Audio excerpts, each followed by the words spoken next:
Joining me now is Charlie Sykes, contributing editor at the Weekly Standard and an MSNBC contributor. And our panel is back, Nick Zerlina and Noah. Charlie, I want to get your take on this.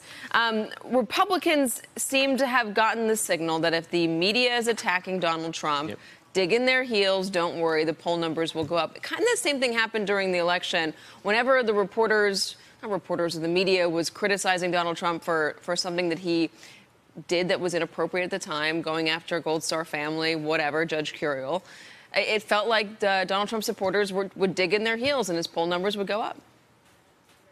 Yeah, and that is the pattern. I mean, look, you have tribalism, transactionalism, anti-Trumpism, all of those things, that are playing in. And the harder he gets pushed, the more his supporters decide that they have to stand by their man, and again, it is interesting. I would like to look at the numbers a little bit more closely, though, because his support among self-described independents, is very, very soft. So you kind of wonder whether or not these numbers are perhaps slightly skewed by the number of people who go, okay, if this is what the Republican Party stands for, is this what it means to be a Republican, then I'm out.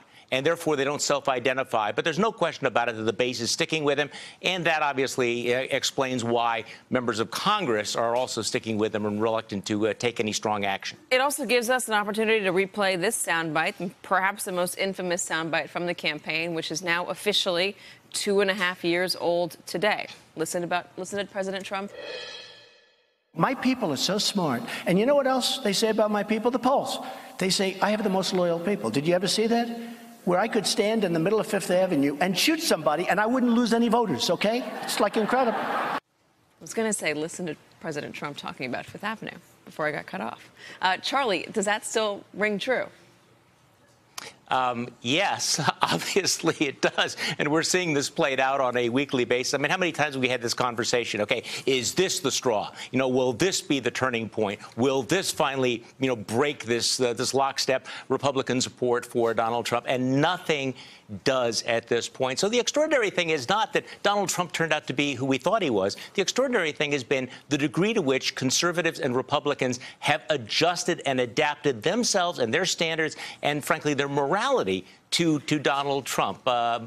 Whatever it is that we speculate that, what will it take for them to break with Donald Trump? It's probably already happened. Well, look at Jeff Flake. Jeff Flake comes out and he criticized the president for that meeting with Vladimir Putin the other day. He's been one of the more outspoken people, along with John McCain and others. But when you ask Jeff Flake, what is he going to do about it? Hold up judicial nominations, as he did for tariffs, Jeff Flake says no. So what does that mean? Nick? Well, look, I think that it's... Well, Charlie, go ahead. Charlie, why not? No, I mean, I am fascinated by these mantras of impotence that we get from members of the United States Senate. I mean, this is one of the most powerful, august bodies in the world legislatively. The Constitution, endowed Congress, with incredible power, whether, it is to legislate, to confirm, to consult, to hold hearings, all of those things. And yet you talk to members of Congress right now, and it's like, well, we can't do anything about it. We are completely powerless. Whether or not it's about political courage or not, isn't this exactly why we had a system of checks and balances? Isn't this exactly what James Madison talked about in the Federalist Papers? I mean, imagine being a United States senator, or chairing a major committee like the Foreign Relations Committee and deciding, yeah, you know what, I'm going to be a potted plant. I'm going to be a footnote in Donald Trump's March of Folly. Hello, YouTubers. If you're watching this, it means you've checked out our channel, so thank you. Now do me a favor, subscribe by clicking on that button down there.